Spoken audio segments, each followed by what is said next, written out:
আজকে জনপ্রিয় গাড়ি আছে আপনার ওল্ড শেপের একটা এলিয়ন 2005 মডেল এবং রেজিস্ট্রেশনটা খুবই ভালো 2011 রেজিস্ট্রেশন।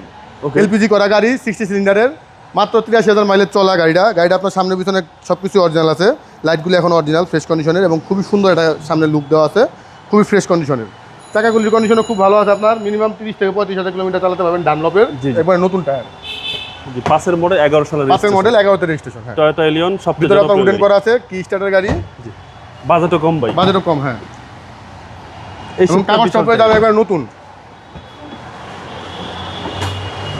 একবার নতুন কাগজ পেয়ে যাচ্ছেন আপনারা গাড়িটায়। এলপিজি করা, এলপিজিটা নতুন, আপনার 24 সালের নভেম্বরে আপনার এলপিজিটা করা। জি, একদম নতুন এলপিজি পাচ্ছেন। লাইটগুলো এখনো পিছনের ব্যাক লাইটগুলো কিন্তু এখন অরিজিনাল বাবু ভাই, ফ্রেশ কন্ডিশনে। বাম পাশে বডিটাও খুবই ফ্রেশ, নিট অ্যান্ড ক্লিন, কোথাও কোনো আচর বা স্কেচ নাই এবং কোনো রঙের কাজ বেশি করা হয় নাই, খুবই কম। মোস্ট পপুলার গাড়ি। হ্যাঁ, মোস্ট পপুলার গাড়ি এবং খুবই জনপ্রিয় একটা গাড়ি। বিবিটি ইঞ্জিন ভাই, বিবিটি ইঞ্জিন এবং আপনার এলপিজিটা কিন্তু আপনার নাবানা থেকে করা।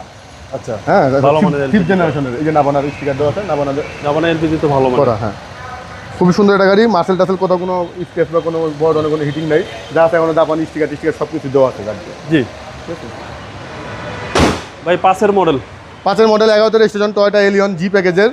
এই গাড়িটার প্রাইসটা পড়বে হলো আপনার 15,40,000 টাকা। আস্কিং প্রাইস আসতে সামান্য কম বেশি করা যাবে। আপনার শোরুমের অ্যাড্রেস? আমার শোরুমের অ্যাড্রেসটা হলো car collection automobiles, 2/B Manipuri পাড়া, সংসদ এভিনিউ, সংসদ ভবনের পূর্ব পাশে, মণিপুরি পাড়া 5 নম্বর গেট এবং পার্ক টাউন রেস্টুরেন্টের মাঝামাঝি জায়গায় কার কালেকশন অটোমোবাইল। আসসালামু আলাইকুম। ওয়ালাইকুম আসসালাম বাবু ভাই, ভালো থাকবেন আপনি।